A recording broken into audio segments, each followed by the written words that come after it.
안녕하세요. 다드림교회를 섬기는 김병년 목사입니다. 묵상이란 하나님의 말씀이 삶과 성품의 모든 곳에 영향을 미칠 때까지 마음에 붙잡고 있는 것이다.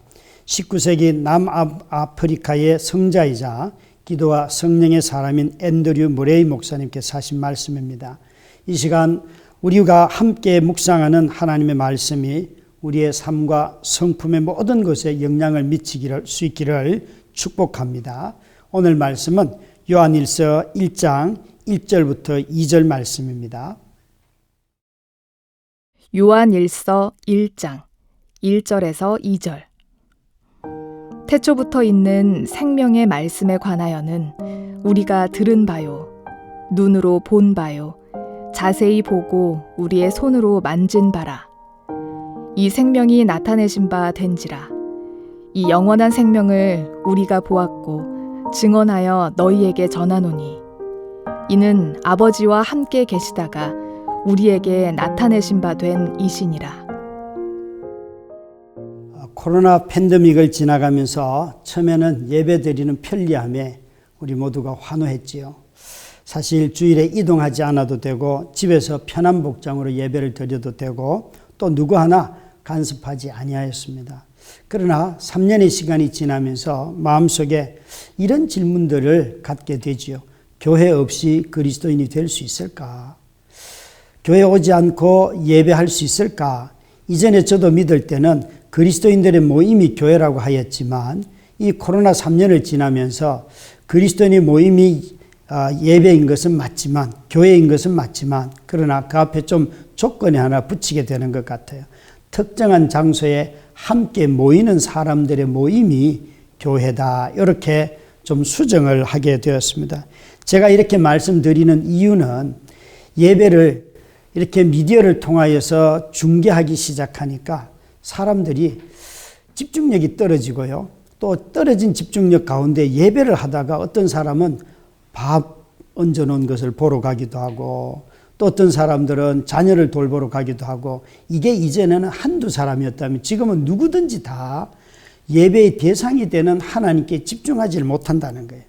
그런 점에서 예배가 대단히 산만해졌고 예배가 미디어를 통해서 어떤 정보를 얻는 수단이 되어버렸는데 오늘 요한일서 1장 1절부터 2절은 이런 미디어 시대를 살아가는 저희들에게 하나님께서 몸으로 우리 가운데 어떻게 오셨는지를 말씀하시면서 몸으로 드리는 예배의 중요성을 우리에게 알려주셨어요.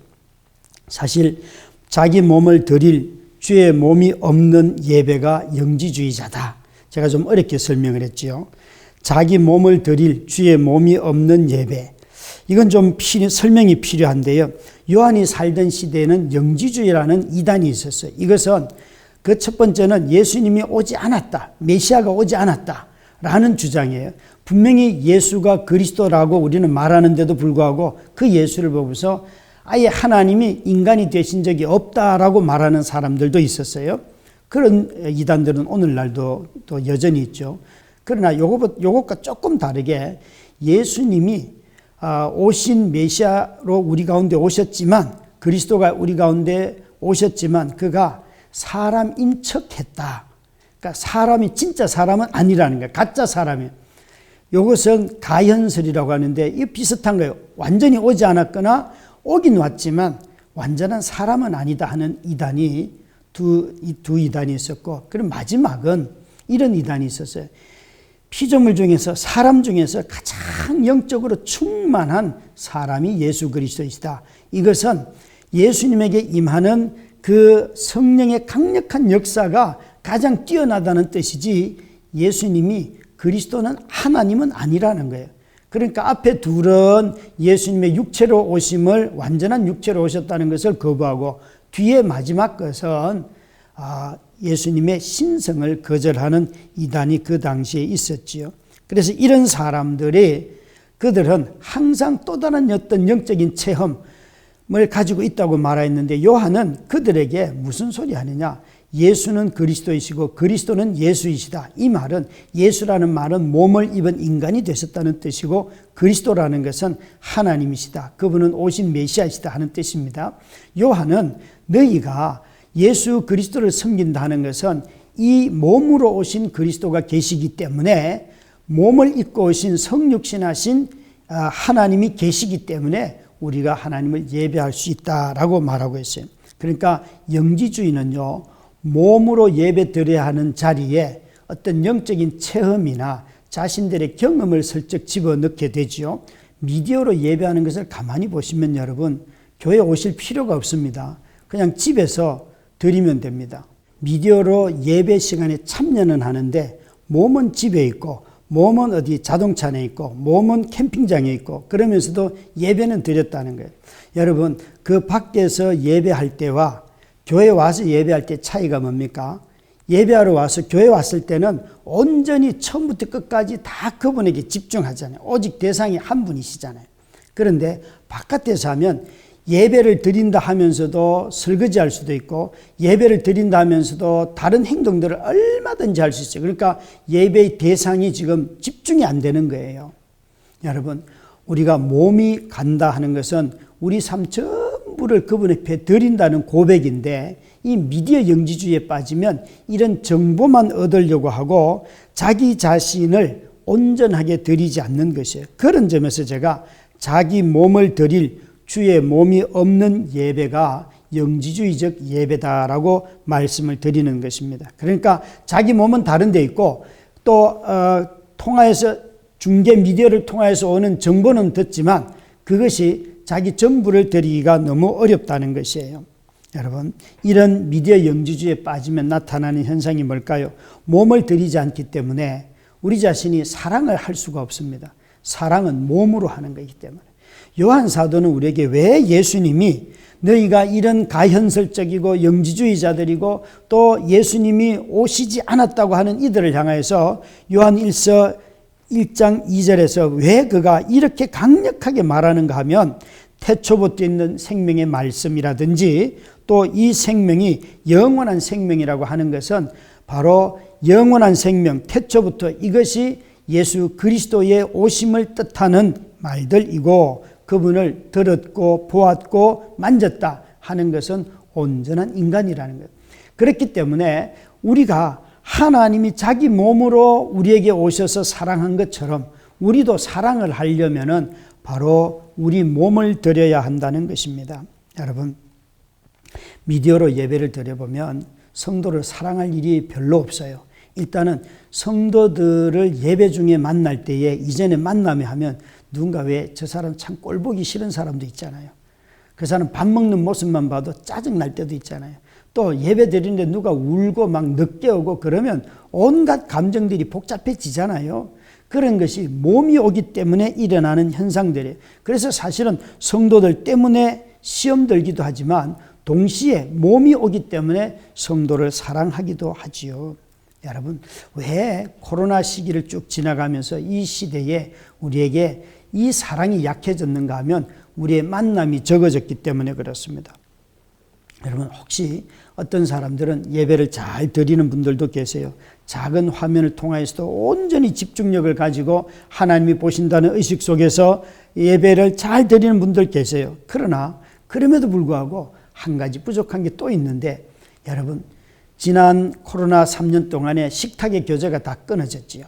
먹고 마시는 교제가 없으니까 예배 드리고 난 뒤에 내가 예배를 드렸는지 안 드렸는지 회의적인 그런 성도들을 저는 많이 보았습니다. 여러분, 우리가 이 영지주의적인 미디어 예배로부터 다시 우리가 교회 안에 성도로서 한 장소에 모이는 예배로 돌아가기를 강력히 촉구하고 권면합니다. 왠가 하면 모든 예배가 다 정보를 얻는 것이 아니라 예배는 다 나 자신을 드리기 때문에 그렇습니다. 자동차를 타고 옮겨가면서 설교 듣는 분들, 여러분 눈은 전방을 주시하고 손은 핸들을 돌려야 하고 귀는 설교를 듣는데 여러분 그 설교가 처음부터 끝까지 다 들리던가요? 정말 우리가 이 전 시간을 다 한 분에게 드려야 할 그 순간에 마음과 손과 모든 것이 다 나누어져 있는 이런 산만하기 짝이 없는 예배가 코로나를 지나면서 우리에게 체득이 되고, 그러면서 사람들은 다 예배 드렸다고 말을 해요. 예배 드릴 때에는 오직 대상은 한 분이어야 합니다. 온 마음, 온 뜻, 온 힘을 다하여 드리는 예배가 진정한 예배이고, 이 예배를 위하여서 공간이 분리되어야 하고 만나는 성도들과의 교제를 회복해서 함께 특별한 장소에 모여서 성도들과 하나님을 예배할 때 그것이 바로 우리가 드려야 할 예배라는 것입니다. 여러분, 만약 영지주의적인 미디어 예배를 드리기 시작하면 우리 자신들이 얼마든지 설교자 마음에 안 들면 바꿀 수 있고요. 또 내용이 마음에 안 들면 끌 수도 있고요. 다양한 행동이 있습니다. 그게 만약 교회 왔다면 그게 가능할까요? 사람들은 이런 행동을 부정적으로 볼 수도 있지만 아닙니다, 여러분. 그걸 통하여서 내 자신이 몸에 속했다는 것을 깨닫게 되고 오히려 하나님께 순종하는 법을 배워가게 될 것입니다. 우리 모두가 다 온 마음을 다해서, 온 힘을 다하여, 온 감정을 다하여 오직 한 분 하나님만 예배하는 우리의 예배가 되기를 주의 이름으로 축원합니다.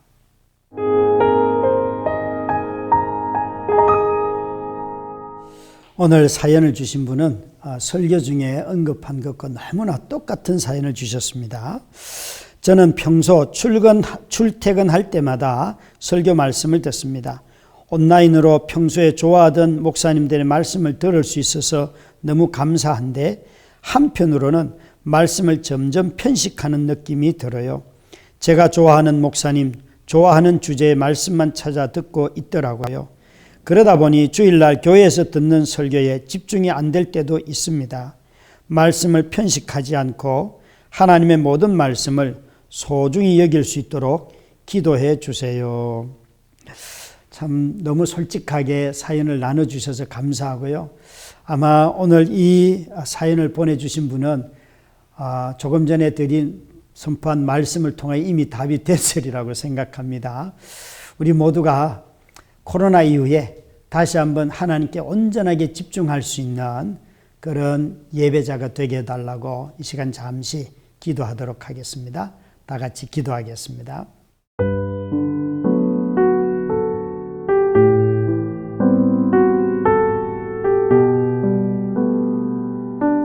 아버지 하나님, 설교든지 교회에서든지 언제나 선택하는 일에 익숙해져 있는 저희들에게 온 마음을 들여 하나님을 예배하고 하나님의 말씀에 순종하는 삶에 익숙해지게 하여 주시옵소서. 분주한 출퇴근 속에서도 말씀을 들으려고 애를 쓰는 성도들의 마음에 집중력을 주시어서 중심으로 말씀을 듣게 하시고 순종할 수 있도록 성령을 부어주시옵소서. 말씀을 편식하지 않고 자기 좋은 것만 듣는 습관을 버리고 온전하게 선포된 말씀, 기록된 말씀, 그리고 말씀으로 오신 예수 그리스도의 성육신을 따라 살아가는 우리가 되게 하여 주시옵소서. 예수님 이름으로 기도드렸습니다.